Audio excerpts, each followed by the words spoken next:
Good evening and welcome to the Velocity of Now with me, your host, Thomas Sheridan. It's just gone from the 18th to the 19th of February 2015. We are on the break, the cusp, the dawn of a new moon, which happened only a few minutes ago, literally. And tonight we hope to be a special show and a special night. This is the Velocity of Now, and if you want to visit my website, it's www.thomassheridanarts.com. There's also uploads from my YouTube channel, which is Thomas Sheridan Arts on YouTube, to the media site for this program and other specials I produce at newsymbolsmedia.tv. If you want to help me out, you can go to my website, Thomas Sheridan Arts, click on the book shop link at the top, and purchase one of the books there. You're getting knowledge, and you're helping me out too, and you're helping spread the message. If you can't afford a book, share the sites and spread the word. And you have been spreading the word, and I want to thank you for this. The numbers have been phenomenal for downloads and listens. I've been late getting the YouTube versions up, which happens. It's not my fault. It's not anyone's fault. The producers of the show are in the middle of a horrific house move at the moment, and they can't help it. So as soon as they're settled in, and we're all settled in, that'll be a lot quicker. But right now, bear with us because real life stuff comes into it. So I want to thank Paula and Neil for that. I also want to thank Carrie Lee and Kira Young over at the Moon Lodge on peoplesinternetradio.com, who will have a special tonight because they always have a program on the new moon. And it's going to have feature Mater X. So that's on after this show. So you have a choice of either hanging on for this show to listen to George and Dee, or you can switch over to People's Internet Radio and listen to Kira Young and Carrie Lee, who've been very gracious in moving their show back 2 hours so we can capture as many people as possible on this beautiful celebration. Now, things are strange at the moment, and tonight's show, I want to basically talk about, well, lots of things, but it'll be in the context to begin with of the so-called satanic paedophile abuse ring in Hampstead in London. Now, this story has absolutely exploded within the alternative media, and it's exposed basically everything that's wrong with the so-called truth movement, the conspiracy movement, the alternative movement, whatever you want to call it. Everything that's wrong with this scene has been exposed with this disaster. The background on the story, I'll give it to you if you're not aware of it. In the UK, in Hampstead, which is in, I think, North London, 2 children were put on a video, which you can see on the internet, which I would discourage people from sharing because those kids' identities are not being protected, claiming that the usual story, a massive satanic paedophile ring operating in Hampstead, and they're in the centre of it, and they're raped, and there's child murders, all the usual kind of, and I don't mean this in a twisted way. I mean it in capital letters, in a sexy way, in the way that politicians and intelligence services sex up dossiers in order to justify wars and other intelligence operations. This has been likewise sexed up using all the trigger words such as pedophilia and Satanism to fire up as many, shall we say, unstable and hysterical elements within this movement. And let's be honest, that is a vast amount. It's also firing up the Google AdSense hunter jockeys who want to put this stuff all over everywhere so they can rack up their Google points, build their audience, and get their donations button flying. And I don't play that game. I'm not here to do truth consensus. I'm not part of the team. And I don't care if I'm left with one person listening to me. I don't care. I didn't do this. I don't do this to be Mr. Popular. I come from the mindset of an old-fashioned investigative journalist. I look into things. I see what the story is, and then I relate it back to past events to try and see if there are emerging patterns. And what floats my boat more than anything else is when a story enters this movement or this scene and it spreads like absolute wildfire. This is a huge red flag for me, and this is a huge prompt, shall we say, for me to jump in there and start looking at it. Now, I want to begin tonight by reading out to you an article, and I'll comment over the article, a blog post that I've written today on my blog, which you get to from thomassheridanarts.com. You'll see a button at the top saying official blog, and this is the story, and let's bring it to this story. And I'll also put this in the link section of newsymbolsmedia.tv.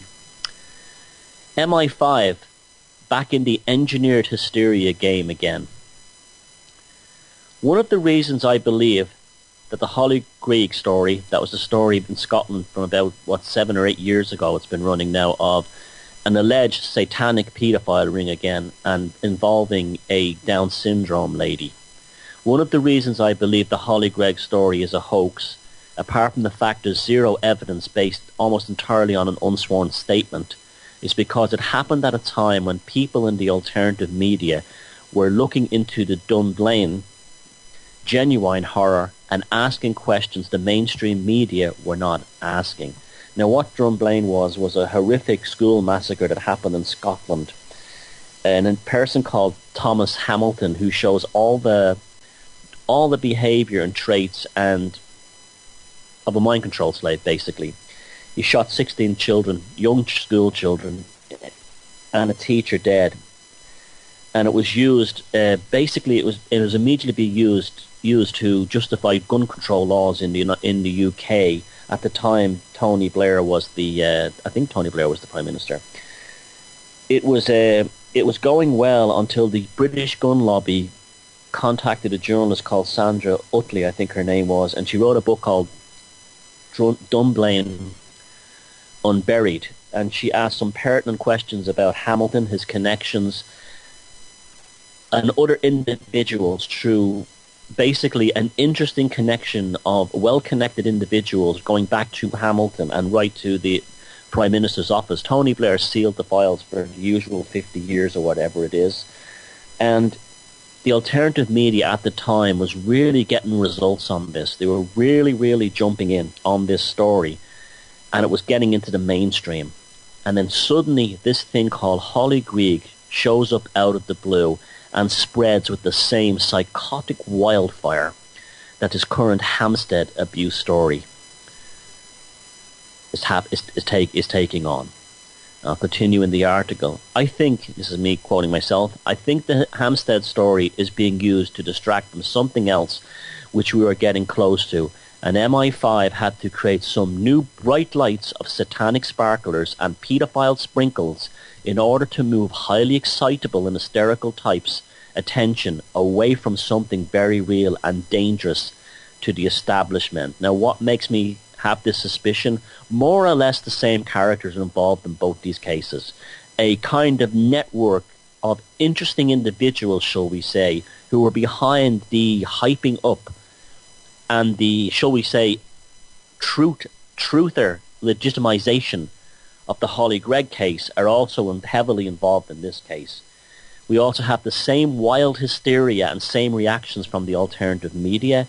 They're going crazy, falling over themselves because they're hearing those trigger words, those magical, scintillating trigger words. Pedophiles, rings, and satanic. Again, we have a mother with questionable behaviour being held up as some kind of sainted martyr. Now, this woman, at the very least, should not have put her children visible on this video and put it out there, because they're on the world, they're being shared all over the place now in this kind of psychotic frenzy, and those kids will have to live with the horrific repercussions for them later on in terms of school bullying and so forth. And there's also another angle to this as well. If these kids were, let's say these kids were abused, well, the case has been destroyed. It's been completely destroyed, the case. It's been destroyed because they've named people who were involved, and I'll get to this later, that are allegedly involved, and the whole case has been trolled. There'll never be a prosecution here, just like there'll never be a prosecution in the Holly Greig case. It's a massive distraction to throw people off away from the scent of something else, and I'll explain to you what that is in it later on and why it is. Now, most depressing of all are the people who have been found guilty of no crimes or having their lives ruined after being outed as satanic pedophiles. And this is the most disgusting part and shows the, shall we say, the inherent psychotic depravity of so many people in the so-called truth movement, that they do not even have the decency to apply any kind of morality breaks. While calling themselves spiritual and empaths, they throw the names of people who've been convicted of nothing, arrested for nothing, all over the internet. Now, do you remember the evidence claiming that Holly Gregg was telling the truth, that people with Down syndrome do not lie? That's absolute rubbish. I've actually worked with people with Down syndrome, and they lie all the time. In fact, they make up constant stories. I was doing an art class in a place, it was kind of like a day centre for people with Down syndrome, and they used to come in and tell you the most ridiculous stories, and it's just the way they are. They'd say that they had a boyfriend and they were on the moon and all this kind of thing. What they're using as evidence in the Hampstead case, kids do not make up stories about sex abuse. Yes, they do. Anyone who thinks that kids are completely innocent, don't remember their own childhood, as Bruno Bettelheim, in the book The Uses of Enchantment, he demonstrated that childhood is filled with all kinds of darkness, all kinds of negative traits and negative behaviours. And more importantly, if these kids were abused, you see, when you always get down, I'm not going to implicate anybody here in this because I don't know anything more than any of the rest of you, but usually in these cases it's a partner or someone involved in the immediate circle who, if the kids have been abused, and remember, abuse isn't always sexual. It could be something like neglect, and it could be something like hitting them, striking the kids when they're bad, unnecessarily, and then to trump those, or should we say sex those stories up, it suddenly becomes sex abuse. And kids will also say anything for a reward if they're told to say. Now, let's get to the beef and all this. Now, I'm going to be spending some time explaining how intelligence services work. Now, let me explain to you how I feel about this case. A, all the evidence points that the mother is probably the most, shall we say, the most pathological element within all this. She exposed her two children to the frenzy of alternative media. It should have never been done.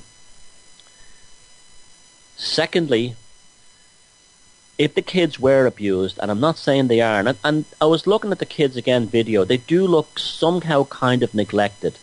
They do have that lack of, they almost look like they were raised in a Romanian orphanage. But no prosecution will ever be available to help these kids because the case has been completely destroyed by the hysteria around the satanic sex abuse, and particularly that word satanic. Thirdly, I do believe that there are satanic rings. I'm talking about dark black satanic rings, but I also, just like there are many cults, and the black satanic cults function and operate, you'd be surprised, mainly in affluent neighbourhoods and affluent places such as Hampstead. It comes basically out of the swingers scene. Rich or upper middle class families into swinging scenes get into kind of a black satanic aspect of that. It's all to do with further thrills. Now, as we know, it's cult orientated. Rich people are just as stupid when it comes to joining cults as anyone else. Cults are heavily involved and extremely useful to the intelligence services because they allow the intelligence services to leak and manipulate through the cult. So I'm basically agreeing that maybe the kids are possibly abused. There is a satanic aspect to it, but it's not what you guys out there think it is, because you don't know. You're completely ignorant of what Satanism is. There's a huge whiff of the intelligence services in this, and I'll explain to you why. And the mother, as it stands, similar to the Holly Gregg case, is a serious questionable judgment and, shall we say, behaviour. If I was to, I'm going to go back to reading to the article again, quoting myself again. If I was to make a guess as to why the intelligence services created this latest satanic abuse false flag, it would be to distract from the list of MPs and the sex parties which came to light in late 2004.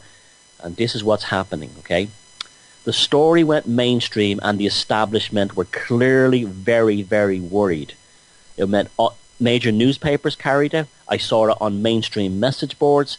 The stories of an MP in Westminster who murdered a young boy during a sex party. The New Scotland Yard are investigating it. The story was major, it was breaking, and it was one that started in the alternative media. Just like Dunblane back in the day, we were getting results. We were actually starting to look like a competent group of people.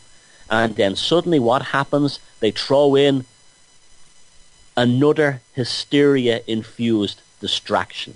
So suddenly the alternative media has forgotten all about the case involving the MP sex parties, which are very, very real, and the possible murder of a young boy by an MP. And this appears to be a real scandal because the mainstream media is covering it. And they are now looking, this is the Truth Movement, wildly for non-existent satanic pedo rings in Hampstead. There's the same round of nasty infighting going on in the alternative movement, with the true believers calling anyone who doubts the Hampstead case as being pedos themselves. The same sickness and division like last time. The establishment got caught with the proverbial knickers down during the Profumo affair. That's when they found out that basically the same kind of sex parties and swinging scenes that's probably behind the satanic element in Hampstead were basically being trapped by the KGB. Since then, MI5 has been active in creating distractions so this never happens again. We had the satanic panic in Rochdale in the 1980s, and that was to deflect from Cyril Smith and possibly Jimmy Savile and their other boy-raping friends. In 2015, they have done it again with the Hampstead case. Mission accomplished. Now, I want to present evidence as to why I feel this way about this. I'm not just throwing this out there. I've basically always been interested in how the intelligence services work. Now, there is a term within the intelligence services for when they create one of these events, these distractions. They call them a spectacular. They're spectacular in that the people find them scintillating, and scintillating comes from the Latin term scintillacum, or scintillacus, which means lights and sparkles in the mind. So when they wanted to create a spectacular with Dunblane, they create the Holly Greig hoax. When they want to create a spectacular to divert from the MP almost certainly involved in a sex scandal which involved the murder of a young boy, which went mainstream, they created this spectacular. And these people, you see, the thing is with the Truth Movement is that the people in the Truth Movement seem to have this idea that if they figure out all these stuff about, the occult and all this stuff about the intelligence services, that they have this bizarre notion that the intelligence services themselves have not figured this out. It's almost like, we're the truthers, we've got this sussed out, and they have it in their minds that the actual people who invented this stuff have somehow not sussed this out. I've been saying this from day one. The biggest psyop in the Truth Movement is the Truth Movement itself. And yes, there are occult aspects to this. But a lot of you don't know what the occult is. And we'll talk about this tonight. You don't know what magic is, and you don't know what Satanism is. You just hear these words. Now, if you want to listen to my show, so you expect me to be like just about everybody else in this movement, who basically rehashes David Icke's books from 20 years ago over and over again. You're listening to the wrong guy, okay? As I said, I couldn't give a toss if 99% of you ran away after hearing the show tonight, it means nothing to me. I don't want to be popular. I just want to find the truth. That's all I'm interested in. If you want popularity, go support a football team. Don't be following me. If you can't handle this information, I don't want you in my life. Even if you disagree with me, I'm perfectly fine with that. Even if you think I'm talking a load of bollocks, I'm perfectly fine with that. But if you can't handle it, you're probably never going to be able to handle any kind of mature discussion or discourse in your life. You're not going to be psychologically and cognitively able to do that.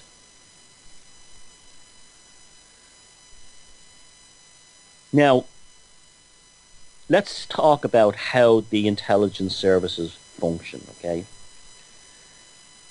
And you'll find this very, very interesting, because if you look at how the Cold War, spying and such functioned, it's really interesting. When the intelligence services discovered they had a mole or a spy, let's say we're in, say, Berlin or Lebanon or something like that, and the KGB want to know what's going on in, say, the British Embassy in Berlin, okay? They would find a contact. Now, often it would be somebody who would work in the British Embassy, a cleaner, someone who cooks the food in the canteen, a chauffeur, anyone, even a person who does deliveries, picks out the laundry. That's who they seek out, right? The KGB will approach these people and say, we'll give you money if you tell us anything you see going on inside the British Embassy. And they would have drops, and they're usually done in hotels. The drops. The Hilton Hotel, particularly in places like the Brussels Hilton, there's a whole sort of esoteric thing around hotels. I keep meaning to talk about this, but I'll get to it at some point, but that's never fully discussed. So they find, say, a guy who's a cleaner in the British Embassy. The KGB approach him and says, we'll give you $1,000 a month and prostitutes if you tell us anything you see what's going on in the British Embassy when you're in there. At some point, the British Secret Service will discover that this guy is a mole. He's a contact, and he's spying on them. They'll find it out somehow. They'll follow his money somehow. They'll find the fingerprints on the cash they gave them. It'll be found out somehow. Okay? Now, it will be no use to them firing this guy or killing him, because that would show two things. One, they have lost the contact back to the KGB. So they can't kill him, and they're not going to come up and they're not going to go up to him and frighten him away. So if they suddenly frighten him, he'll say, I'm not doing this anymore, and you'll stop going on. They need him. The British Secret Service, MI6 in Berlin, need this contact, this mole, as much as the KGB need this mole. So what they do then is, see, you have to stop, you truthers have to stop reading books about UFOs and ancient aliens and Anunnaki and Nibiru, and you have to start doing real research, okay? Read books about the Cold War and espionage.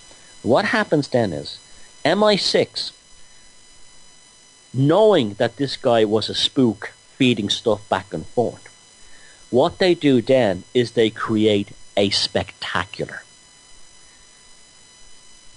The spectacular is used to throw the KGB's intelligence data gathering operations inside the British Embassy off on a wild tangent.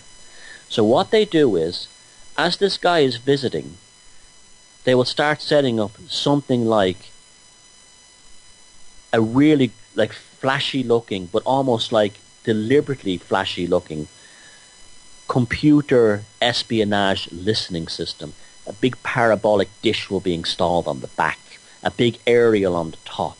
New fellas will be in there, will be on computers with head. Now this is back in the Cold War days now, not today. Do you remember that scene in the Monty Python film, the machine that goes bing? It's just like that. The machine was impressive because it went bing. So this guy sees all this stuff being put in there, okay? All this stuff, right? He then goes back to the KGB and says, they're putting some kind of strange listening device. You want to see this thing?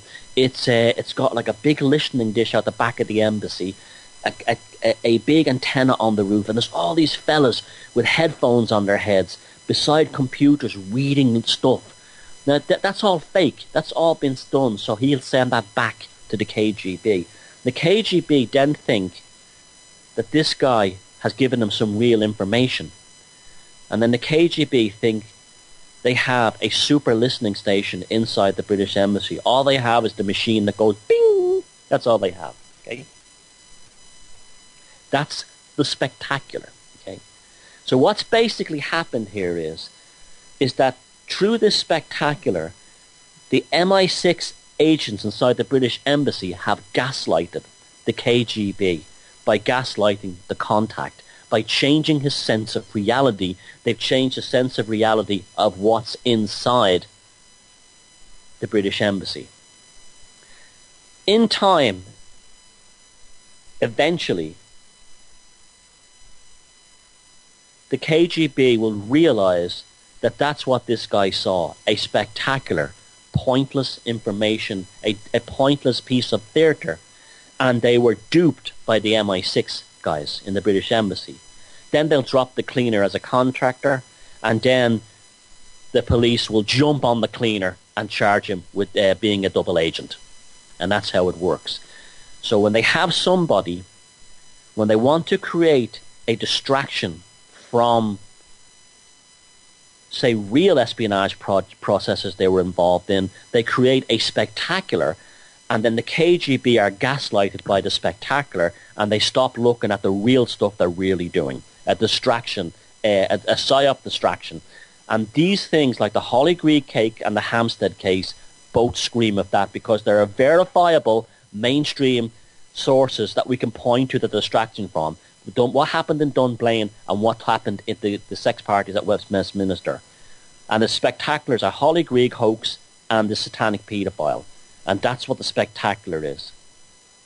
And we're going to go to the first song, and then we'll talk about more about this. And if you think I've blown your mind now, wait for the next hour and a half. See you on the other side of the song. And that was Cow by Gene Loves Jezebel from their first album. They were a really brilliant band when they first started out.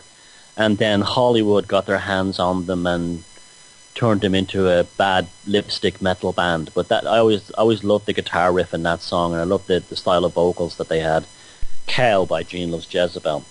Now, in the first section, we spoke about what's the intelligence aspect of the Hampstead satanic child abuse hoax. Remember, I'm saying satanic child abuse hoax, not the child abuse part. That could be true. It's the satanic part, the spectacular, that's been created by the intelligence service to distract from a real issue. Now, let's talk about the satanic part, okay? Now, yes, let's talk about. You so badly need an education on the truth movement.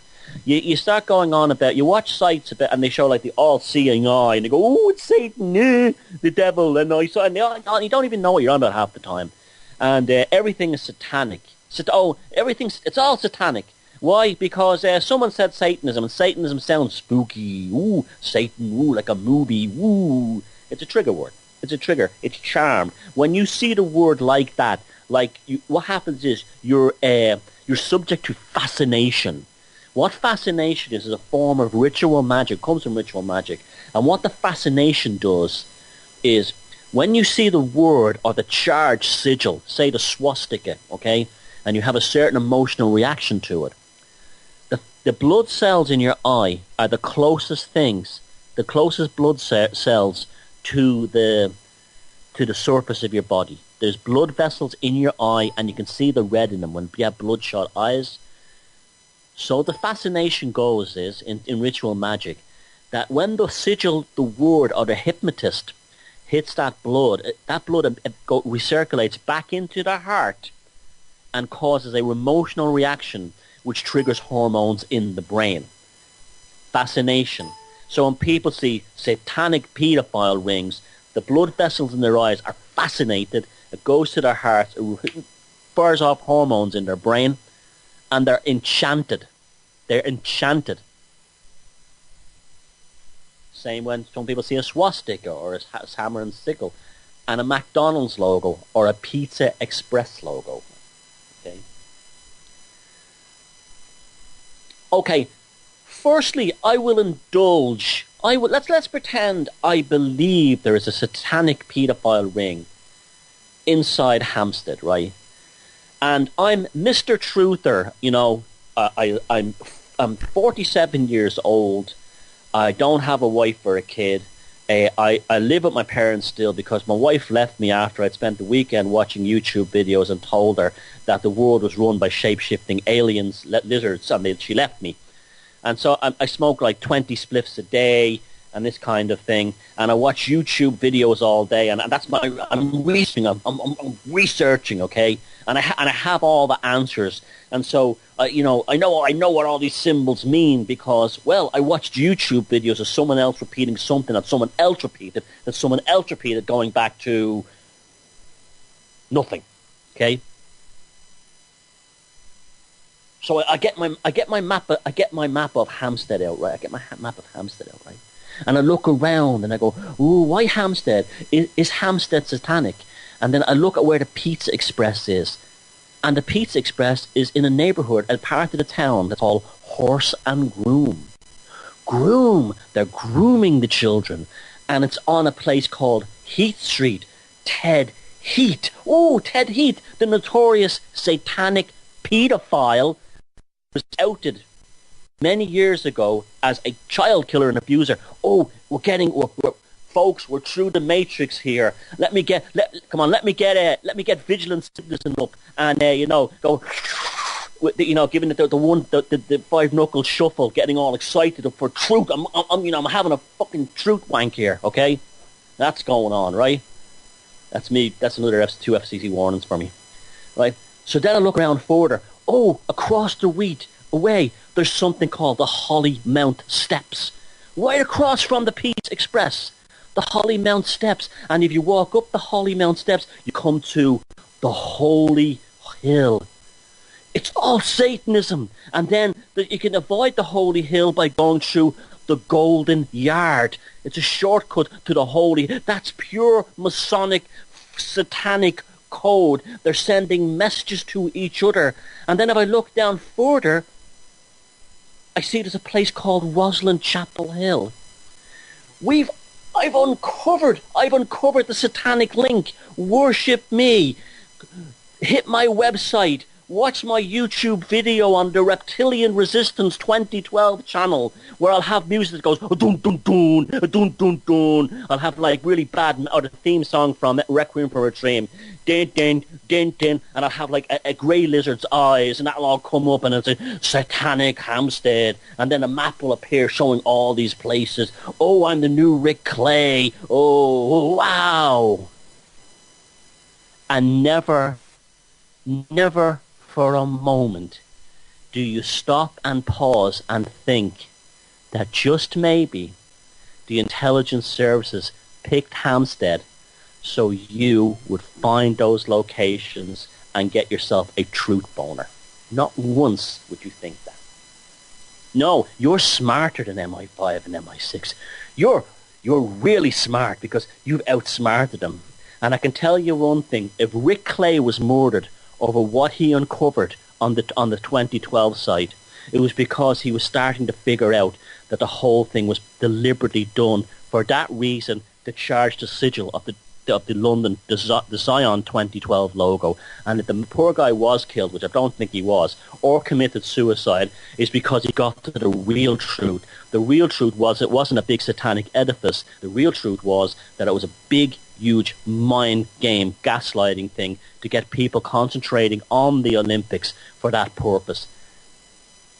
That's it. No disrespect to the man and his family, but if that's how it happened, I reckon he got... You see, there's Truth 1.0 where you find all the satanic stuff and all these symbols, and then there's Truth 2.0, where you realise that's a load of bollocks to cover and hide something else. It's the spectacular, okay? So they picked Hampstead, that has all these satanic places: Horse and Groom, Ted Heath Street, Hollymount Steps, Holy Hill, the shortcut to the Golden Yard, and the Roslyn Chapel Hill not far away. Dun dun dun! And the MI5 agents are pissing themselves, laughing as you make your videos on the Reptilian Resistance 2012 channel, and you think you're like a hero of truth. And they're love, and you think you're so clever. Donate. And then this is when the Witchfinder generals come in. Now, let's talk about the Witchfinder generals of the past.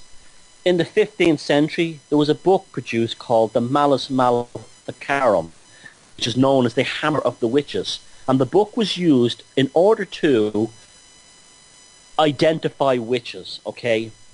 So if they did this, said this, acted a certain way, they were witches. This is why you should hate them, because they kissed the devil's bum under the full moon and all this stuff. And we all know that the real Satan. See, let me explain something to you.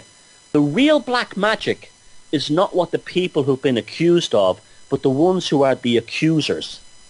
So you had the Witchfinder generals accusing innocent people of witchcraft. Catholics, Protestants, Jews, right? But what those people didn't do was the satanic part. The satanic part was what the Witchfinder general and the priest and the local governors did afterwards. You understand? That was the real Satanism. The real Satanism was the real Satanists, the black Satanists. Now, I'm not talking about. You have to remember now, Satanism falls into two categories, just like religion or anything. Most of them are good Satanists, a nature-based religion that believes that in the purity of ideals and the purity of expression. That's one side. And then there's, like in all occult and all religious, there's the black Satanism. And the black Satanists know, like all black magic, it is the one that gets the results the most. And it appeals to psychopaths and crazies. And in this case, it's been very, very useful to the intelligence services, okay? So everyone's going mad. You see, I've discovered I'm the greatest truther in the world because of all these satanic places in Hampstead. So it's a centre of a satanic circle, okay? Hampstead was picked for that reason. Now, the kids mentioned two places. They mentioned the Pizza Express and they mentioned McDonald's. Now, the Pizza Express is on, as I said, it's on Heath Road, and they were probably coached to say that in order so people could look that it was on Heath Road and find all these places around. The McDonald's that's in Hampstead has been closed since 2013. It was an interesting one. There was an 11-year battle by McDonald's to try and get planning permission to open a McDonald's in Hampstead because it's a bit of a snooty, hoity-toity area. And they finally got a planning permission. Apparently business was good and it closed down for no reason. So the building is still there. So these satanic pedophile events that are going on in the back of McDonald's, the restaurant isn't even there anymore. Did you even check? Now the pizza, see, now let's talk about why they mentioned those places. That's because, you see, the truthers are already fired. I'm fired up. I'm a truther. I'm hunting Satanists. I'm standing up for children because I'm a hero like Robert Greene. I'm a hero, right?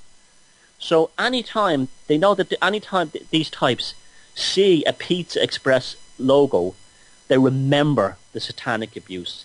Anytime they see a McDonald's logo, they remember the satanic abuse story in Hampstead. Because what happens was, you don't need to create a sigil from scratch in order to create a sigil. You can take a previously known design and charge it emotionally. The National Socialists did this with the swastika. If you look at it from day one, when Adolf Hitler went out there and made his impassioned, fiery speeches appealing to all the problems and the suffering and the neuroses and the frustrations of the German people, behind him was the swastika, a previously existing symbol. And those emotions went past Adolf Hitler and into the swastika. So every time you saw that swastika from that point on, you remembered why you supported National Socialism, because that was a charged symbol. The same thing with the Pizza Express logo, which even looks like a sigil. It's charged now. So anytime they think of Pizza Express, they will think of satanic paedophiles at Hampstead. Anytime they see a McDonald's logo, the same thing. It's part of the spectacular aspects of it. The stories that the kids have posted about these things are absolutely ridiculous. They absolutely could not be true. It just doesn't happen. It doesn't happen like that. There are paedophile rings, but they don't function. You don't eat babies and wear skulls. That's in the movies. That's to appeal to the Renfields in the truth movement. And let me tell you, the truth movement is filled with Renfields. You remember Renfield? Renfield was the guy in the asylum whom Dracula targeted in order to do his work. Why? Because a person who's not psychically strong, which is if people enter the truth movement psychically strong, all they have to do is spend enough time reading these kinds of stories, looking at this kind of nonsense on Vigilant Citizen, and in no time their psychic defense will be destroyed or damaged, and they will be turned into what I would call a Renfield, a truth Renfield, okay? So they know that these people have been damaged, or they're damaged people before they even got into this stuff. And these are the ones who will share this video of the two kids and all the other nonsense about this being a satanic ring and all the other ridiculous stories around it. Because they're Renfields, because they're psychically damaged, their firewall is down. That's the main reason I got involved in this alternative scene, was to help people rebuild their psychic firewall. Because I could see how it was damaging people. From the very first event I ever spoke at, I could see how decent people were being damaged by this incredibly dark and negative information that was given them. I would be amazed if hundreds of truthers have not committed suicide because they just couldn't handle it anymore. The only reason I got involved in this whole stuff was to help people build the psychic firewall and to understand when they're being gaslighted by the psychopaths running the show. That's it, okay? That's it. Now, get that into your head, right? You're no more smarter than the intelligence services. Do not be deluding yourself into thinking that you're smarter than them. You've figured everything out. They have set the traps for you to walk into. You are a mouse, and the satanic thing is a paedophile ring in Hampstead, just like the Holly Gregg thing is a piece of cheese. And you've just got that big metal bar back down on your neck, and it snapped your neck to stop you sniffing out the real stuff at Dunblane and the real stuff of the Westminster paedophile murder of a boy during a sex party. You see how it works?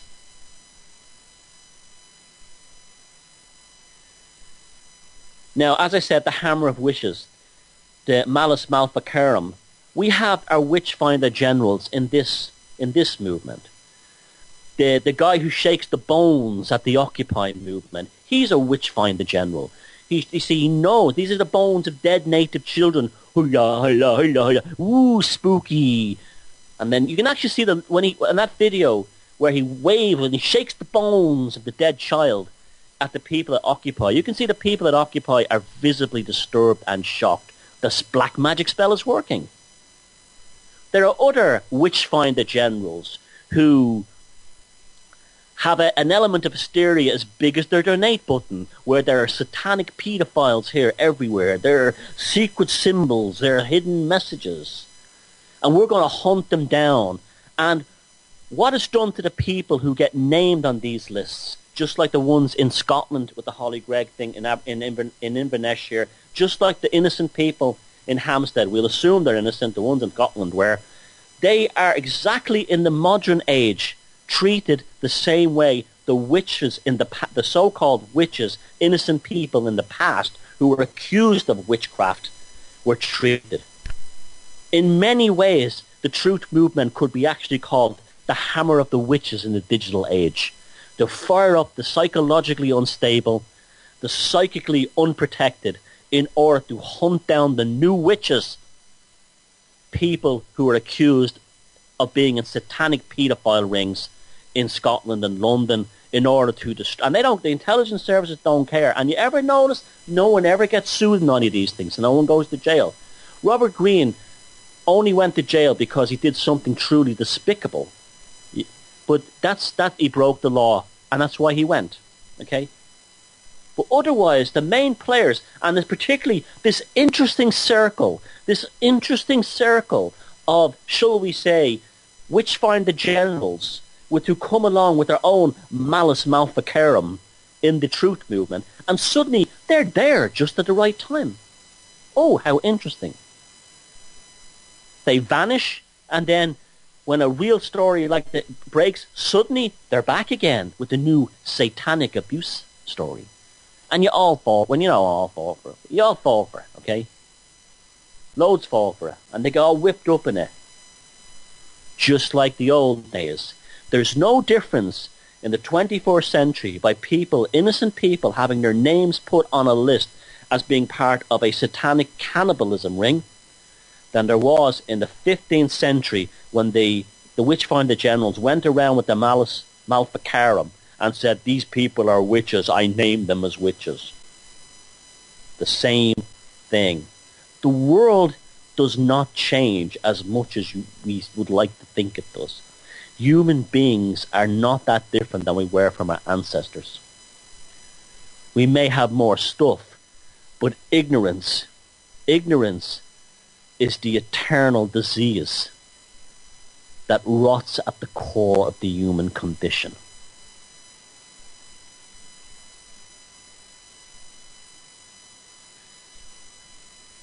Now, there may very well be absolute real Satanists involved in this, but they're more likely to be the ones in the video prompting the kids to say these things, because it's releasing enormous amounts of psychic and emotional energy. I believe in magic because I've studied magic. Magic is real, but magic is not a supernatural or paranormal thing. It's merely the working and manipulating of human consciousness in the same way an orchestra conductor with his baton and sheet music manipulates and orchestrates the various instruments within the orchestra in order to attain a certain sound, frequency, and energy. That's what it is. It's not supernatural. It's the changing of someone else's consciousness to create change in conformity with the will of the magician. You always know when these things are in process, because there is something called, that I have named, the psychotic barometer. The psychotic barometer is when you see the Renfields in the movement going bat bleep crazy. The more crazy they are, the more hysterical they are, the more the spell has been cast. The more the sigils have been charged. Because the energies, the psychic energies, are in a turbulent, burning wildfire. And the hysterical and the mentally unbalanced are the ones who are the most psychotic.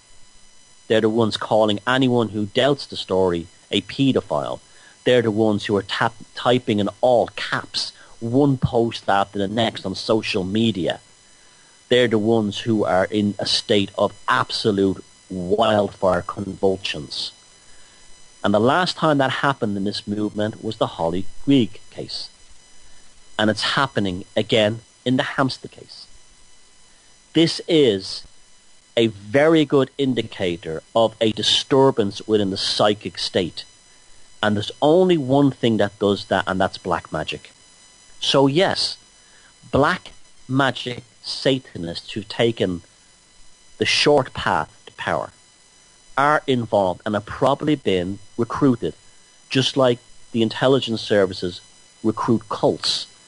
They've probably recruited these people who maybe actually even be in Hampstead. We don't know. We don't know the identities of the people interviewing these kids. They could very well be practicing Satanists who wrote the script out for a maximum energy harvesting. So it serves two purposes. I'm absolutely convinced that some of the main players in this scene, in this modern Hammer of the Witches, are Satanists. I can tell you for a fact, I can't name the person because obviously there's legal repercussions. But I know for a fact one hardcore black Satanist who I had personal contact with and immediately recognized him for what he was, or she was. It could be a man, could be a woman. I'm not going to say what they were. And this individual was in the High Court in London behind Holly Greig and her mother with a big, big smile on the face, sucking up the energy. This is why these types don't seem to get sued. When it was anybody else, they'd be sued and destroyed or in prison because they're helping the spectacular take place. It's a double deal. You guys get your satanic energy harvesting. We get our spectacular to distract the truthers. All good. The intelligence services, you find cults very, very useful. Now maybe not everyone in the cult knows they're directly working for the intelligence services, but one or two of them at the top always do. Always do. And they're also, shall we say, gaslighting the members below them, even though they're justifying by saying, well, we're getting what we want from this. We're getting energy and we're getting money. Remember the story of the KGB and the contact I just told you earlier on between the British Embassy and the KGB in Berlin? Same idea. So who are the contacts in this case? Well, the contacts in this case are the truthers who are losing their minds and sharing the videos.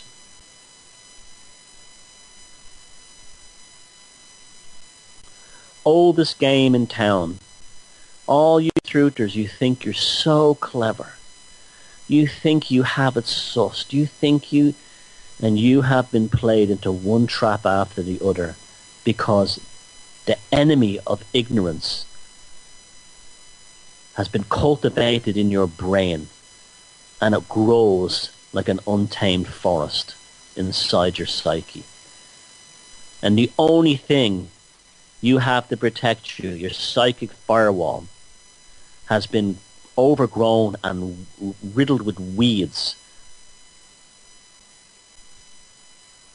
Your land is barren, overgrown with scrub and forest, and you do not have an integrated psyche that's feeding your consciousness rather than tearing your consciousness to pieces in order to lead you into traps. There are psyops everywhere. The truth movement's biggest psyop is the truth movement.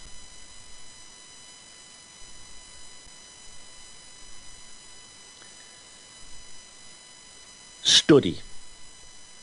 Learn about the occult and magic, and not from the Reptilian Resistance 2012 channel or some other truth guru who mentions terms, magical terms. Ooh, archons.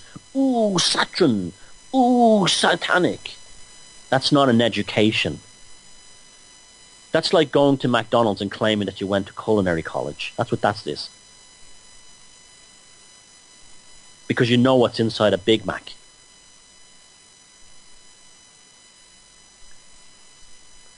There's generally, if you read my book, The Animal of the Psyche, there's generally 5 stages of ritual magic. Now, these stages of ritual magic are used in not just the occult, but they're used in stage magic. They're used in hypnotism, stage hypnotist shows. They're used in marketing. That's what I learned about them first. They're used in communications. They're used in PR. They're used in the intelligence services, and they're even used in the military. There's 5 stages. You can read how they're described in Amble of the Psyche, but I'll talk about them here for those of you that don't like to read. They are 1, motivation, 2, ritual, 3, invocation, 4, medium or mediumship, and 5, ensul of outcome. That's ENSUL. The purpose of the ritual, and remember, it's not a supernatural ritual, it is a process that's very much grounded and concreted into the reality of the world you live in, is to create change in the material world from an idea that was fostered in the mind. So what was the idea fostered in the mind? The idea fostered in the mind was to create a diversion from the Westminster sex party where a young boy died. And what was the change to get the diversion to happen? So that was to create change, to bring that into fruition, to conform will with that of the magician. The first stage of the ritual is motivation. The motivation was to make people in the alternative movement who were getting real results again to forget about the Westminster scandal involving the possible murder of a teenage boy by an MP. Then they devised the ritual. The ritual was the Hampstead satanic paedophile ring. To create the video in collaboration, quite possibly with real Satanists, at least a cult, to deliberately place it in a part of London where you could find the Holy Hill and the Golden Yard and the Roslin Chapel and all this stuff. That was the ritual. And the ritual, the Mass, or the High Mass, was the releasing of that video into the alternative movement, the truth movement, the conspiracy scene, whatever you want to call it, which was wildly and psychotically shared and exploded all over the place in no time. The indicator of a psyop, I might add. You have the usual interesting accounts on Facebook, names like Avalon Moonshadow, Star Chaser Matrix, Wiccan Tree Goddess, and all these New Age buffoonery names. You can't find anyone behind that account. It's usually a picture of a galaxy, a unicorn, a rainbow, or a piece of sacred geometry, and these are always the ones who seem to push these pedomania stories the most, because they're agents, a lot of them. They're spook accounts creating the spectacular. And they're part of the ritual. The third part of the ritual, of the 5 stages of ritual magic, is the invocation. This is when you call upon a higher power. In the transubstantiation of the Catholic Mass, when the priest holds the Holy Host and the communion and the wine up towards the crucifix and calls upon the Eucharist, he's calling upon Jesus Christ, the Spirit of Jesus Christ, to be infused into the wine and the Holy Host. That is the invocation, the calling of a higher power. And what was the calling of the higher magical power in this story? Mass hysteria. That's what it was. Mass hysteria. Something that is outside normal human behavior and cognitive processing. A state of psychic imbalance. A highly contagious psychically form of black negative energy, which does not exist within this reality. It's purely something that's an imbalance in consciousness, in energy, and that was the invocation. So we have at first the plot to distract, the motivation. Then you have the ritual, the video, and the placing of it in Hampstead, probably in collaboration with a genuine satanic cult. Now remember, the cult are the people in the video coaching the kids, not the people they're claiming that are in the cult. Just like in the Malficarum, the real Satanists were the witch-finder generals who wanted to burn women so they could get their burn Catholics and Protestants so they get their jollies, And the same thing, they were the real Satanists, not the ones who were in the fire. Things haven't changed, folks. Then we have the invocation, the calling of the higher power or the unseen force of mass hysteria. Then you had the mediumship.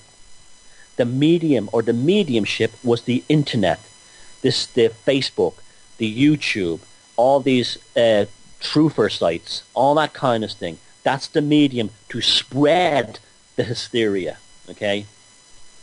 And then finally the ensual or the outcome to create change. And they've created the change. The change is that a so-called satanic plot that has been cultivated in the minds of the intelligence services to distract from the real case of the Westminster murder of a young boy at a sex party has been now successfully diverted away. Look over here, children. Look over here, hysterical children. I have new sparklers for you. You remember the witch, the child catcher in Chitty Chitty Bang Bang? Children! And he has a cage full of sweets. I have sweet study mixtures, lollipops.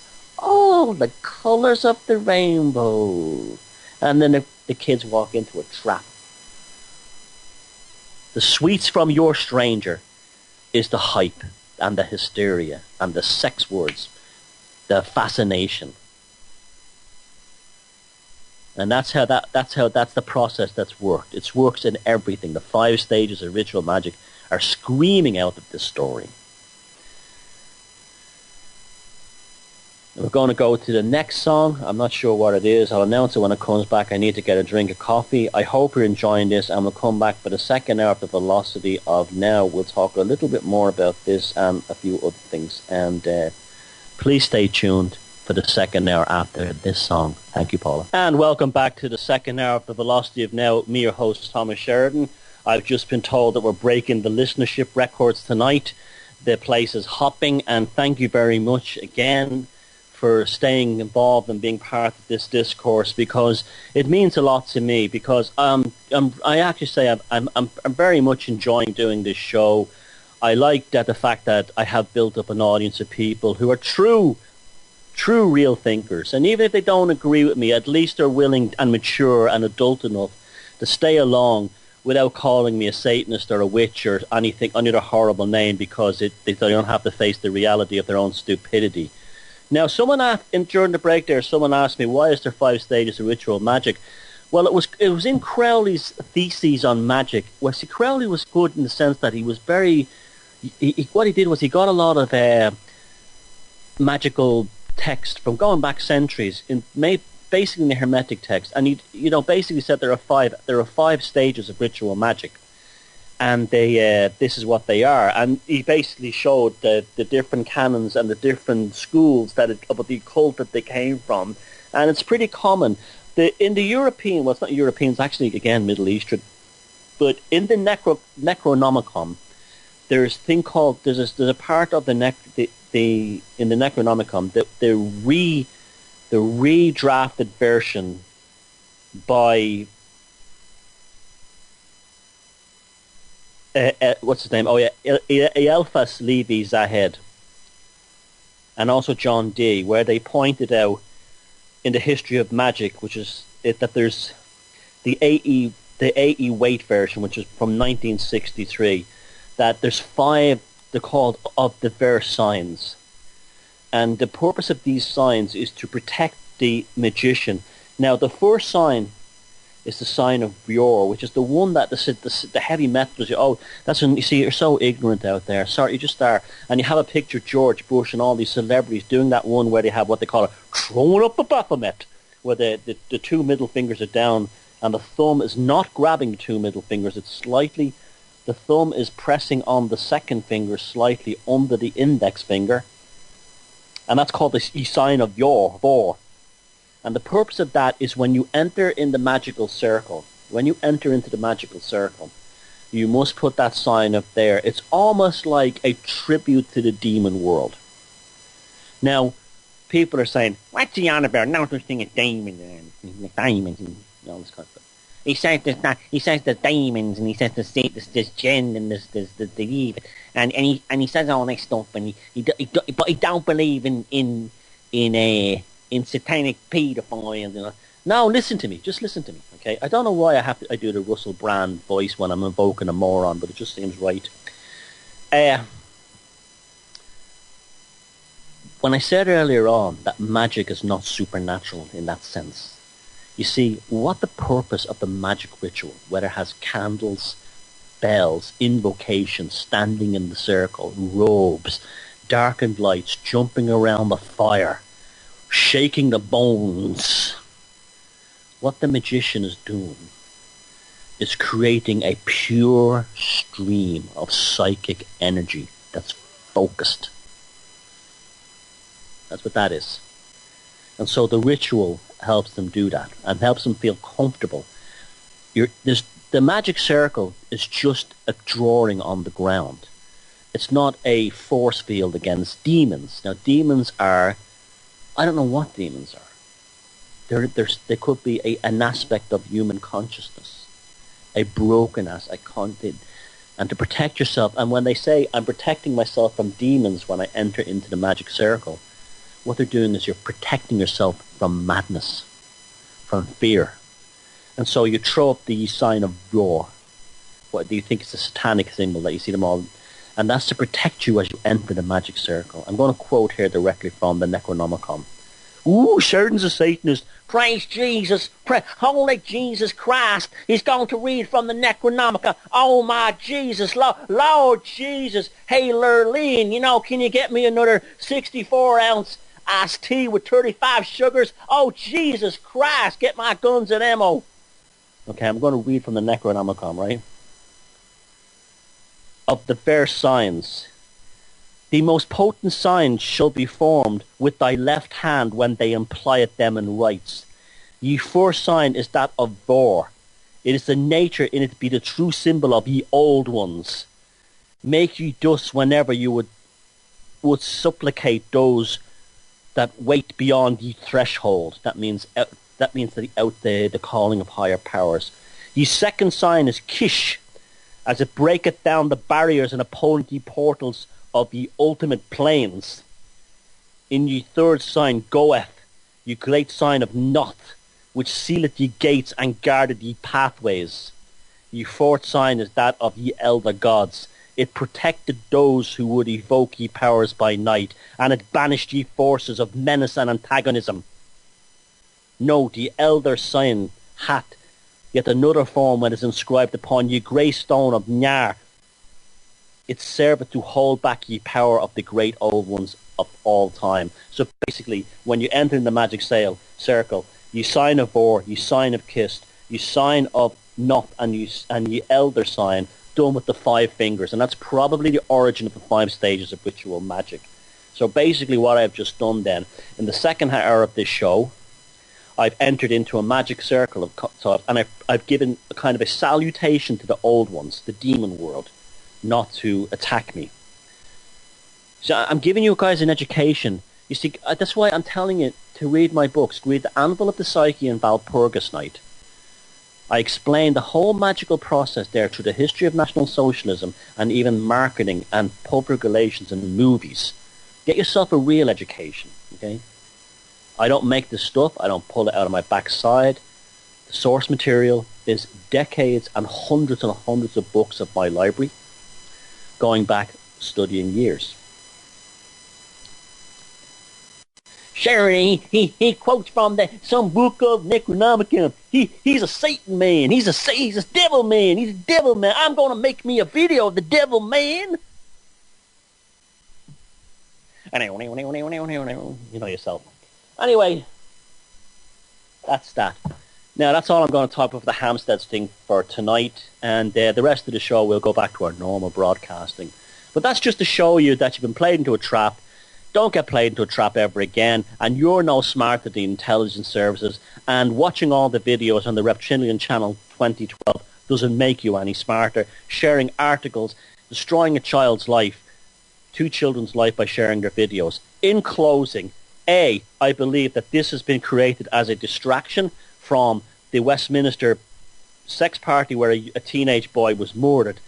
B, yes, I do believe there's a satanic element of it, and they're not the people who are being implicated and being called Satanists by the children or by the adults. They're the adults in the video. C, the mother is an absolute disgrace for allowing her children to be shared all over the world like that.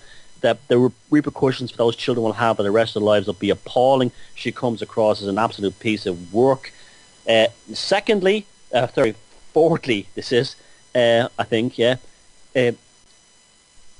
We have the mass hysteria is part of that to create that generation, that whole thing. And I do think the children, there might be something to the abuse thing, but it might not necessarily be sexual. I was looking at those kids. They're not lying. They're trying to please the adults who've given them a script to read before the camera was rolling, and they probably got reward for saying it. And they may well have been neglected or abused, not necessarily sexually, but it certainly wasn't in a mass satanic paedophile ring. And finally, stop being duped. Get yourself a real education and stop being hysterical, and stop feeding the Renfields and the Witchfinder generals in the truth movement. Stop feeding them, because nobody wins in a state of hysteria except the black magicians. And isn't that the irony? Isn't that an irony? At the end of the day, those of you who think you're fighting Satanism and fighting the Satans, you're actually one of the Satans. The bad Satans. Now, I got tremendous numbers listening to the show last week, downloads. I mean, I uploaded the first hour. I had trouble. I think tonight I'm going to get much quicker. We're getting better settled down. And within 2 or 3 days, I'm getting nearly 3,000 listeners, or something, between 2,000 and 3,000 listeners on the YouTube versions, which is amazing considering it's already been out there and there are thousands as a podcast. So again, I'm delighted and I thank you for all that. And so, last week, people said the second hour last week was the best hour of the show they've ever heard, and I spoke about my experiments with, well, basically electronic voice, phenomena, whatever you want to call it. And yes, I've recorded these strange sounds in a jar. What they are, I don't know. Somebody said to me, "Are you really saying you caught a genie in a bottle?" No. I was saying under fairly strict controlled states, I have recorded interesting sounds according to prompts and questions I have asked. I'm not ready to release it yet because I want to cover my ass so I don't look like a fool. I'm very, you know me, I'm a Fortean. I'm very interested in the mysterious. I'm very interested in the occult, but I don't run in as a crazy Christian in a state of absolute terror. I walk in there and I look objectively, and sometimes the magic is in the actual investigation. I think all the years of studying the psychopaths and reading books on serial killers and criminologies, I'm probably like a detective at this point. I think that's why I'm able to look at things like the Amityville, the original killings by Ronald, allegedly attributed to Ronald DeFeo. And I gave you that report a few weeks ago where I do the backstory stuff. I played the sounds of what a Marlin 333 rifle sounds like in order to prove that the neighbors were lying, that kind of thing. I go back and I look again. And that's what I did with the Jimmy Savile thing. The Jimmy Savile thing is very interesting. The Operation U-Tree thing was designed to distract from the fact that I believe he's a serial killer. And to get you all, when you really think about it, all this focus on Rolf Harris and the rest of them, and they pick on funny men and all this kind of entertainers. It really made people forget about how dark Savile was, because it's just pedophiles. You never think serial killer in the Savile case. Now, so the electronic voice phenomena thing is something that's interested me all the time. And there was someone sent me an article today from the BBC magazine, and it said that, this is from last year, the people who think they tune into dead voices, and by someone called Joylyn Jenkins. And it said advocates of electronic voice projection, EVP, claim that they use radio equipment to communicate with the dead, without just hearing what they want to hear. In 1969, a mysterious middle-aged Latvian doctor turned up in Gerrards Cross with a large collection of tape recordings. He had, he said, been conducting experiments in communication with the dead and established contact with Hitler, Stalin, Mussolini, and many other deceased 20th century statesmen. The recordings, 72,000 of them, contained their voices. His name was Konstantin Raduyev, and he called his technique electronic voice projection, or EVP. It wasn't real-time interactive communication. You asked your question and then left the tape running, remaining silent. But listening back through the mush and static, you could hear something just about make out as people speaking. Gerrard's Cross was the home of the publisher Colin Smythe, whom Raduyev hoped would publish a book on his findings. Smythe was keen, but he needed to persuade the chairman of the publishing company, Sir Robert Meyer, that this wasn't all a hoax. So Raduyev laid on a series of electronic seances in Gerrard's Cross, one of which Sir Robert attended. As luck would have it, the late pianist Arthur Scheibel was online and spoke at least to the satisfaction of Lady Mayer, who was also present and had known Schnabel. The book called Breakdown went ahead and EVP was on the scene. More technologically up-to-date than Spirit's late writing and less messy than Electroplasm, it dragged the world of spiritualism into the late 20th century. Nowadays, electronic voice projection is the standard tool of ghost hunters worldwide. There are hundreds of internet EVP forums and many serious and well-educated people who see it as proof positive that the dead are trying to talk to us. For example, Anabel Cardoso, a former Portuguese career diplomat who lives in Spain and publishes the Instrumental Transcommunication Journal. She has a well-equipped recording studio and claims to have replicated the Gerrard's Cross findings. "My voices are not little voices," she said. "They are loud and clear and totally understandable." And then she offered me the CD. Smythe, meanwhile, is still in Gerrard's Cross. Raduyev had wanted us to believe that Hitler spoke to him in Latvian, not a language he ever mastered while alive. He said things like "kindle" willingly, and "you are girl there, or else you are thrown out." I put it to Smythe that these were surely not the kinds of ostracisms we associate with the Führer, but he points out it could be identity theft. This is very interesting stuff here.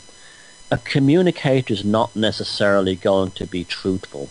They could be using the names of famous people in the hope that they will be taken notice of. Our old friend Pazuzu. Just like the Ouija board.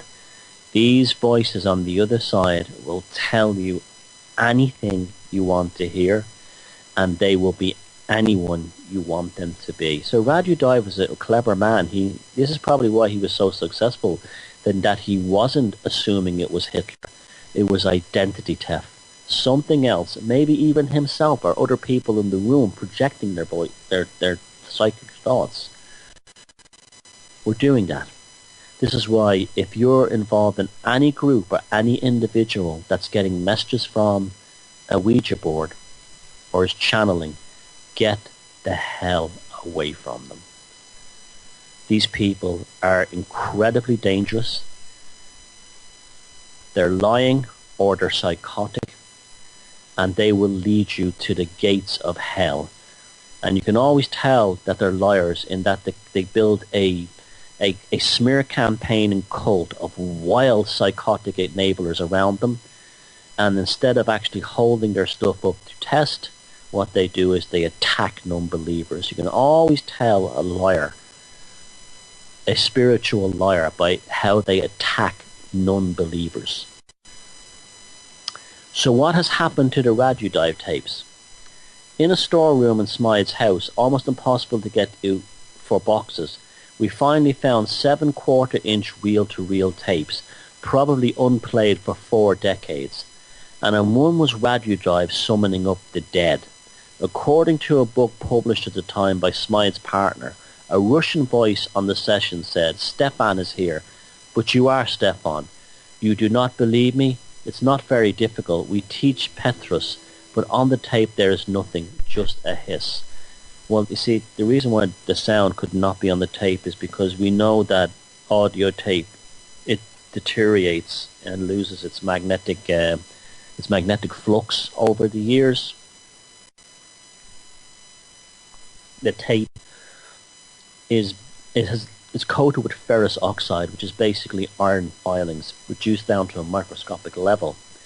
And the recording is made by either magnetizing them north-south and moving the magnetic particles according to the frequency of the music or the speech.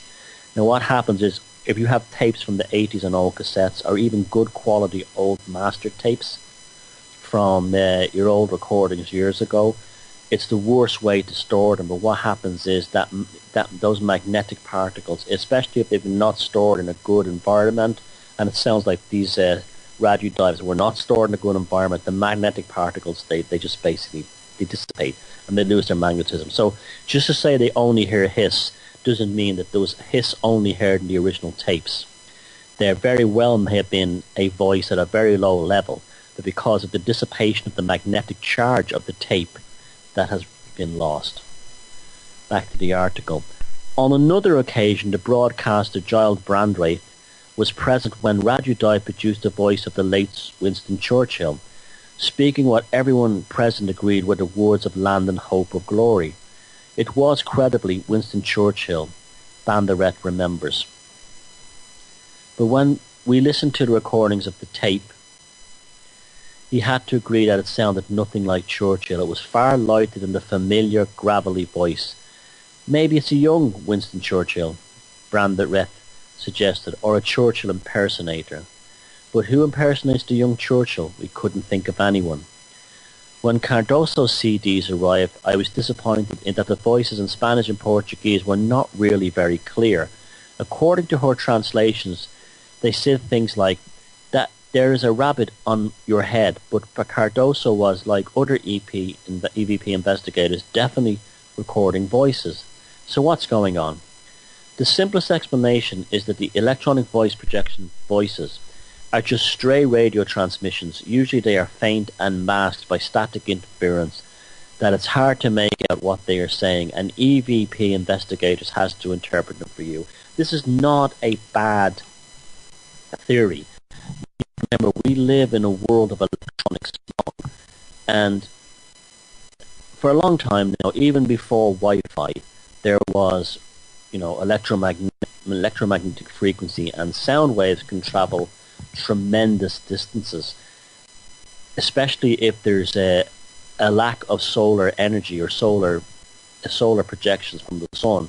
I can remember when I was about 11 years old, I used to have a very good but powerful, I think it was whatever the German, I can't remember the name, there's a very good German make of radios, and East German radios, and I had a very powerful one. And I used to be able to pick up medium wave stations from all up and down the UK.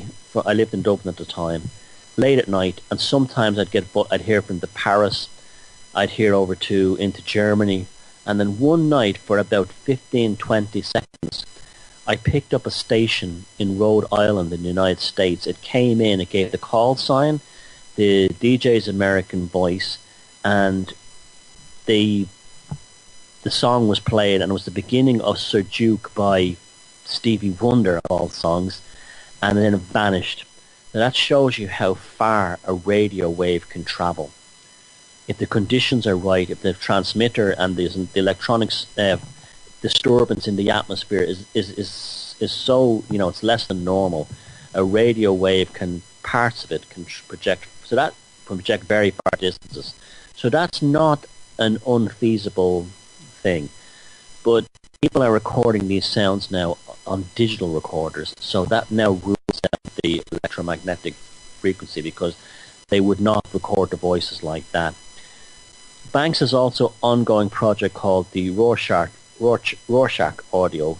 He suggests that the voices are the oral equivalent of inkblot tests devised by the Swiss psychologist Hermann Rorschach. He argues that while, when they put the paint on the thing, it falls in half, and he says, what do you see in this shape, that kind of thing. He argues that while EVP experiments think they are doing parapsychology, they are actually unwittingly carrying out psychological experiments. You see, this is why I study the Fortean and the paranormal, because when you discover it's like an academic said to me today. He was interviewing me for his a thesis he's doing on people who are in the alternative media. And he asked me, he says, Thomas, what's in it for you? What draws you to it? And I said, I see myself as an explorer in uncharted territory. And that's what all of us are, not just me, but you, the listeners, as well. And we're going into this uncharted territory without a map. Some of us are following rivers of ideas and information. Some of us are wandering into the wilderness. Some of us are settling down and creating prosperity and ideas and creativity in this uncharted territory.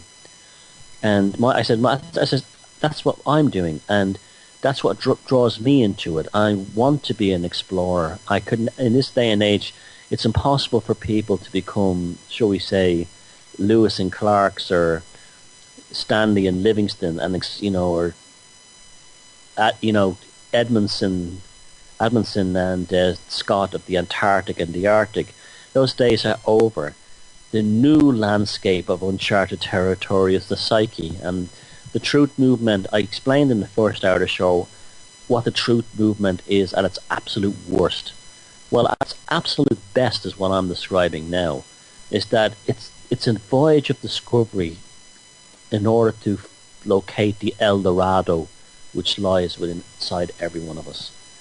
And so this story I'm reading here is a classic example of it. I didn't go into it wanting to be validated that EVP voices were necessarily true, or they could be. I'm not saying they're not. I'm just saying I didn't go in. But what is interesting for me is that we're now understanding, and that it's really telling us not about the voices on the tapes, but it's telling us about the voices inside our consciousness.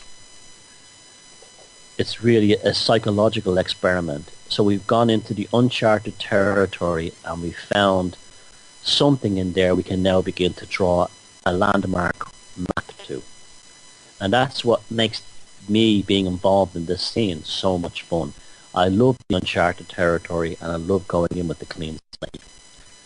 For example, if you take recorded speech and place every sixth of a second with white noise, the speech is still comprehensible.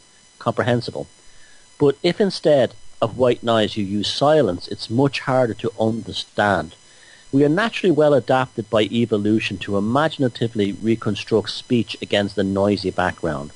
Imagine trying to whisper in a windy forest to your hunting companions. EVP enthusiast Banks thinks aren't idiots, they're just being fooled by audio illusions that take us all in. But once you start experimenting with EVP, it's hard to stop.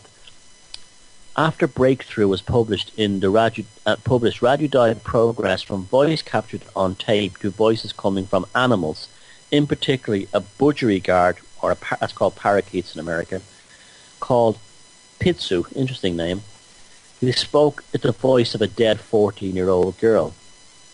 Similar work is being done today by EVP researcher Brian Jones in Seattle. He records the noises made by seagulls, dogs, cats, and even squeaky doors and crunching pebbles. They all contain voices. One dog says, "Where's Sheila?" referring to its owner. Another complains of its owners. They always sail away. Jones thinks he can capture thoughts that somehow are in the air. I have documented a lot of things that are pretty stunning, he says. He would like to use his technique to help solve crime or pick the thoughts of stroke victims who have lost the power of speech. So far he's been shunned by private detectives and doctors. That's probably because he's onto something good here.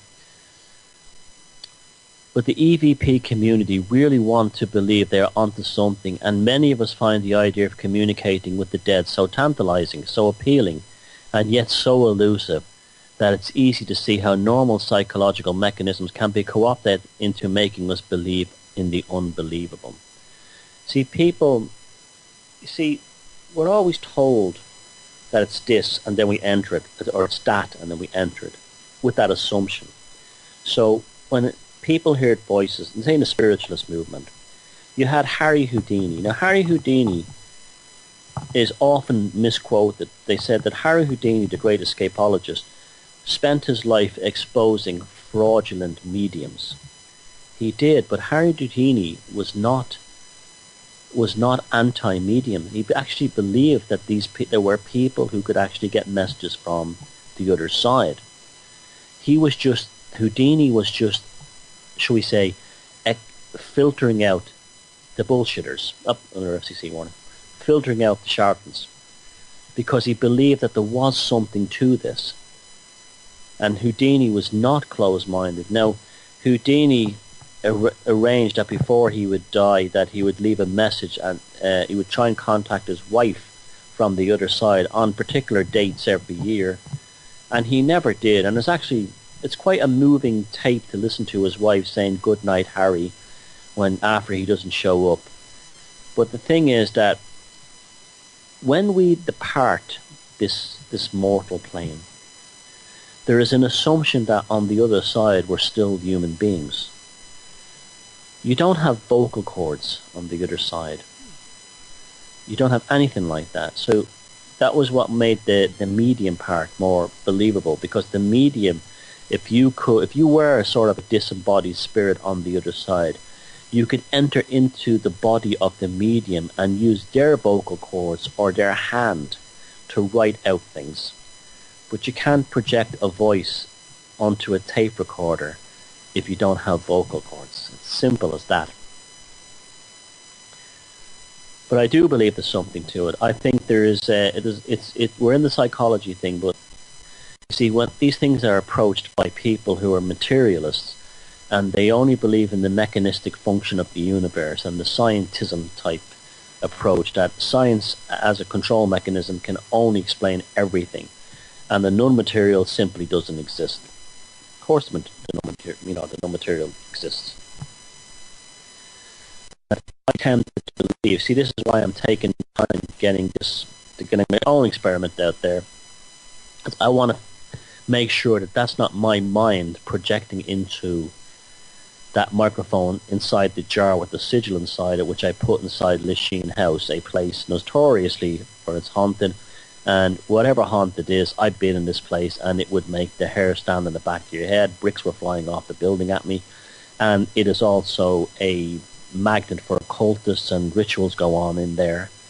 And it's an interesting place. And that's where I left the jar overnight with the sigil that's supposed to capture a demon.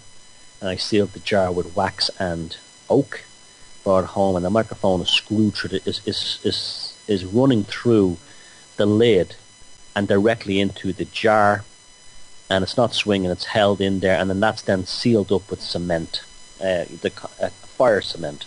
So it's a completely sealed environment. The microphone is only hearing what's in there, or possibly sound waves that might impact on the glass jar's surface that actually acts as a kind of an amplifier. And that's why I've been doing things like wrapping it up in loads of duvets and blankets and putting it in a box. I want to make sure, as best as I can do it.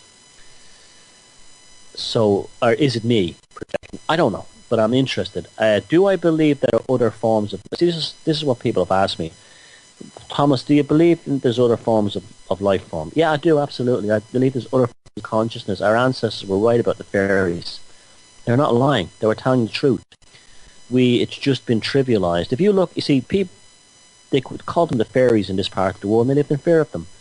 Our ideas of fairies is basically Victorian or Walt Disney, that they're all Tinkerbells. It's not like that at all. Our ancestors lived in terror of fairies, in the same way people in the Muslim world went to extreme levels to avoid the jinn or the div in the pre-Islamic world, or whatever they are in all the different cultures, because psychic infection was a danger. To go away with the fairies say someone was away with the fairies meant that they were psychically infected by these other forms of consciousness. I don't know what they are. I'm not one of these people who says I know everything. I don't. I'm interested. I believe they exist, but I'm not sure what they are. But there is other forms of consciousness. I don't buy into the archons thing, because there's nothing to really back that up. The archons was just a term that the Gnostics used to describe people in charge of power structures. And then someone says to me, okay, Thomas, you believe in the jinn, and you believe in the possibility of demons and fairies, but you don't believe in the reptilians. And I say, why? Well, simply because the ones that I mentioned don't have a phone. You see, They don't have a form. And then they'll say, well, what about all these reptilian hybrid symbols all through history? And my answer to that is, what about the fish people? What about the bird people? What about the minotaurs? There's no end of zoomorphics all through and anamorphics all through human art and culture of all kinds of human-animal hybrids representing supernatural concepts.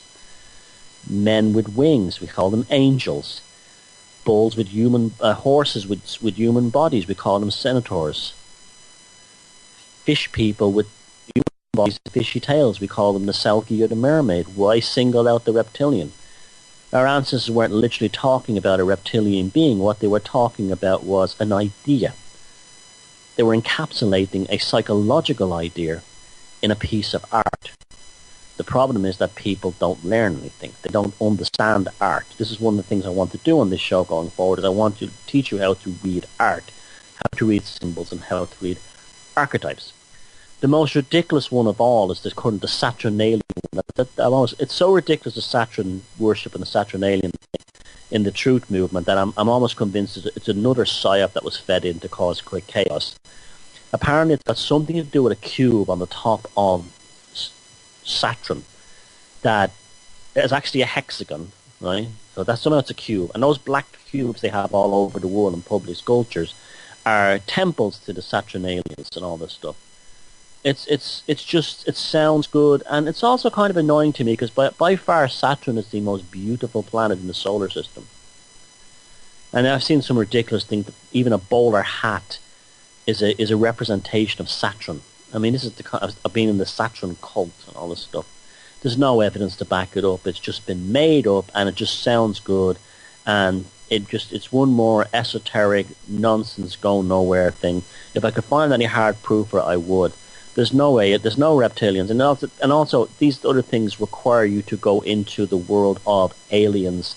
Oh well, they knew there was a hexagon on the top of Saturn because they flew out there in a spaceship. You know, we're back to that thing again. It's just straw man compensation all over again.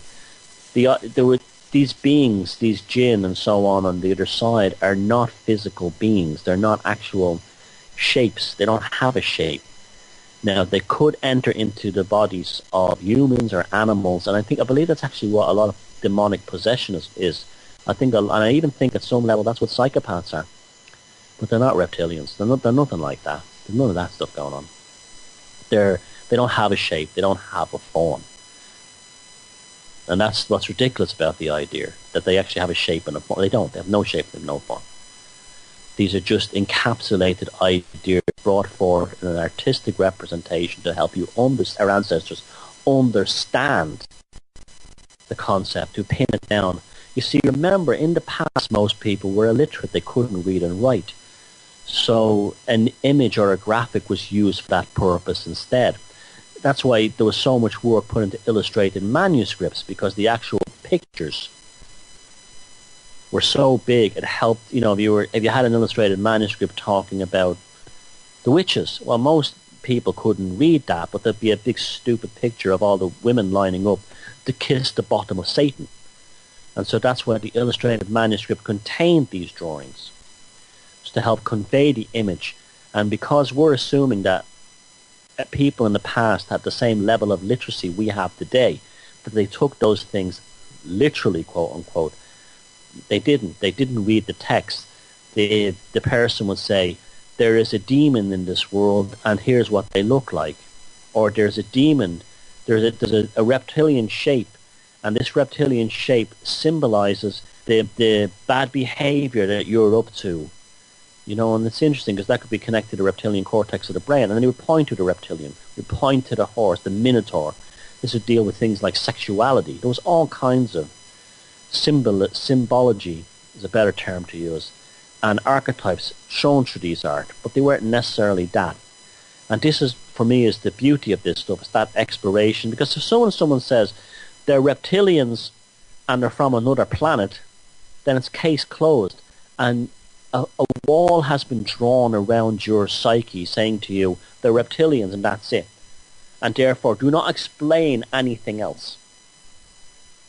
Do not go looking anywhere else. Stay within the little world I put you in. You see what I'm saying? You see, there's a light in the sky. There are aliens from another planet. No, it's a light in the sky. Let's take it from that point on. Stay within my little world, my newfound world of every light in the sky is an alien spacecraft that's visiting me. Stay in my black magic circle. You see how we get duped even in this home? Because a lot of it has to do with protecting their franchise, their truth franchise. Now, it may sound like I'm picking on people. They're all doing it. I didn't do it with the psychopath thing. In fact, I was attacked by people, a cult that see themselves as a representation of the psychopath in the alternative movement as the source you go to. My attitude was, I want everyone talking about this.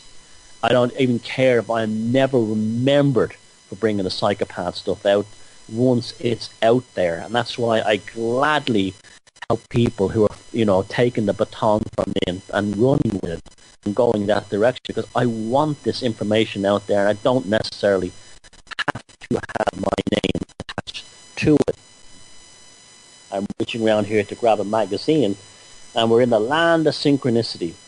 And this month's 14 Times magazine in the Strange Day section, I won't read the article this week, but go out and buy it. And it's the title. You're going to laugh when you hear this. It's called "The Jinn on the Increase," and basically, I'm not saying this is me that caused this, but I'm just saying that whenever I seem to get into something, it starts popping up everywhere. And here we go. Everyone's now talking about the jinn, and the inside 14 Times magazine. There's loads all about the jinn, how it's it's back bigger than ever in the Middle East, how it's entering into the Western canon. And so there you go. You see, there's the collective conscious at work again. Now, I've got 9 minutes left, and I want to talk about something that popped up with a chap on my wall called Mark, that many of you know on my Facebook page. I talk to him a lot, and there was something that came out in relation to the Holly Greig case. I won't go into detail about it, but basically last night I was out and I was talking to somebody, and we were talking about how you can't get a cup of tea as good as the cup of tea that you have in your own home. There are other people who can make lovely cups of tea, but for some reason your tea that you make is the best.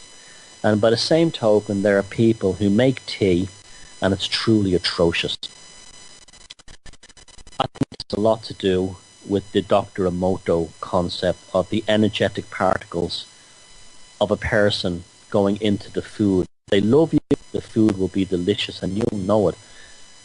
That's why I would never eat anything made by that lunatic, what's his name? That Scottish guy, the Scottish guy who screams in the kitchen. I can't remember his name now. Pass me. But those kinds of people, and those kinds of chefs who scream, and people who, whenever there's hysteria or madness in a kitchen, that's going to go into the food. But the thing happens with tea. If someone has a lot of love and kindness for you, and they make a cup of tea and it's lovely, you will taste that. That's also why our grandmothers and grandparents, and before that, used to read tea leaves at the bottom of the cup. There's something about because this tea is mostly water with a slight amount of flowers in it, whatever it is in there. Fragrance. That's basically what it is, a fragrant water. Tea is an almost powerful substance. It seems to be very responsive to the psychic state of the person who's making the tea. And this is why tea if someone comes into your life and they make a cup of tea and the tea is awful, it's always awful tasting. And think about it, how can you screw up a cup of tea, right? You have to come to terms that there's something energetically not right with that person, that the tea tastes that bad. Because the energy is transferred into the water, and this is how the conversation came up tonight in relation to Down syndrome. One of the reasons Down syndrome people, they don't let them make tea is not because they'll burn themselves, because most Down syndrome people are not that, they're not that dysfunctional. It's because the tea tastes horrible, because whatever makes them Down syndrome, they're energetically, it's shattered. The insane people, you don't let them near kettles, not because they'll scald themselves or scald you, it's because you literally taste the tea, it'll be bad. I'm not putting down people, I'm not saying there's anything wrong with them. But tea, like, remember earlier on I mentioned the psychotic barometer? When the people you know who are psychotic and unstable or have a history of a mental illness or haven't been sectioned, are in a state of wild hysteria, you know that black magic or black sorcery is on the increase, because they're the barometers. In a social sense, you'd have what I call the Danzig effect, where people, the same thing. The same with the tea. Tea seems to be an excellent barometer for knowing if someone really loves you or really hates you, or has no feelings for you. And that's why on a build, you see, I've worked on, unlike most people in this movement, I didn't have like a nice, wealthy, middle class background. I had to start out. I didn't have a charmed life in a top job. I had to start out working on building sites. And one thing I always noticed on the building site was the young lad always makes the tea for the rest of them. So the young kid, the young labourer, the young lad who's always makes the tea for the rest of the older men. And the reason for that is the young lad subconsciously is trusted with making the tea, not because he's a grunt or because he's a lower form of life, but the young lads subconsciously, they're aware that his energy is purer than the older men. He's not filled with the same bitterness, alcoholism, dysfunctionality, hatred, angers, frustration as the older ones. So he's a young kid, he's making money, he's having a laugh, he's usually the kid on the building site who's telling the jokes.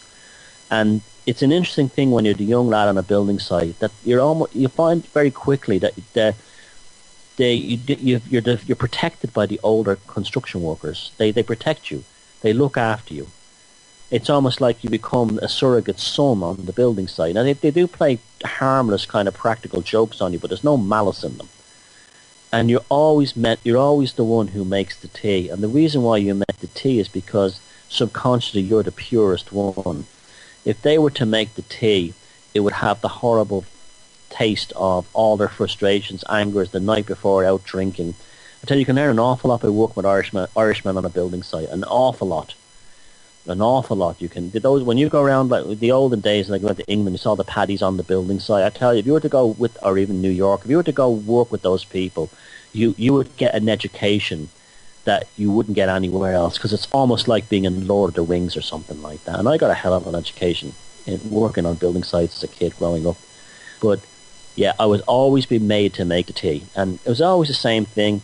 Your first day on the job, they'd look at you and they'll say, "Okay, go make the tea now," and you would go make the tea, and the older building workers would drink the tea. That's a grand cup of tea, and then you knew you had the job, and then they were going to treat you nice from that point on. And that's why you had the tea lady in the old offices in the old days. A lovely lady who went around with a gigantic canister of tea on a wheelie kind of trolley. In the old days, would bring the tea around and give them to the men and the women working in the office desks. And that was the tea lady. And she would be trusted as well, because she would be putting her maternal, matriarchal energies into the gigantic canister and going, "Oh, hello, Mr. Goldstein, here's your cup of tea. Oh, hello, Mrs. Bradshaw, here's your cup of tea. Oh, that's lovely, and here's a chocolate biscuit." It's the same kind of thing. Her energy was infused into that canister of water. And that's why these people were removed and replaced with bloody Starbucks and machines that make tea and all this kind of thing. We've forgotten our rituals. We've forgotten the beauty of these things. We've forgotten how important these things are. Now, one quick thing before I go. Yesterday was Shrove Tuesday. It's called Pancake Tuesday or Fat Tuesday in the rest of the world, and it's associated as a Christian holiday, stuffing your face before Lent. Like all these other Christian holidays, most of them anyway, it's rooted in paganism.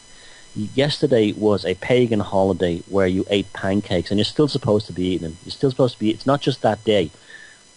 What you do is you get pancakes and you make them. You cover them in butter and honey, and they represent the taking of the sun inside yourself to keep your body and your metabolism hot until you reach the Feast of Ostara, which was co-opted by the Christians and called Easter. The first pancake is an offering to your ancestors, and the first pancake represents the sun. The second pancake represents the opening of the doors to your ancestors, and the third one is an offering. You don't eat the last. Sorry, not the third one. They don't eat the last pancake on the day. What you do is you throw it in the fire, and you give it as an offering to your deity. And this is all over Europe, all over Western and Northern Europe, which would be Odin if you're in the Nordic lands, Lu, the god of the sun, if you were in the Gaelic or Celtic lands, and Vales if you were in the Slavic world. So remember that next year. So I hope you've enjoyed tonight, the new moon. Please continue this celebration of the wonder of the human psyche, if you can, over on People's Internet Radio. If you want to stay here and listen to George, you can, but the three women over there are taking over the baton from me, and I'll see us next week. www.thomassheridanarts.com, and feck 'em if they can't take a joke. Good night.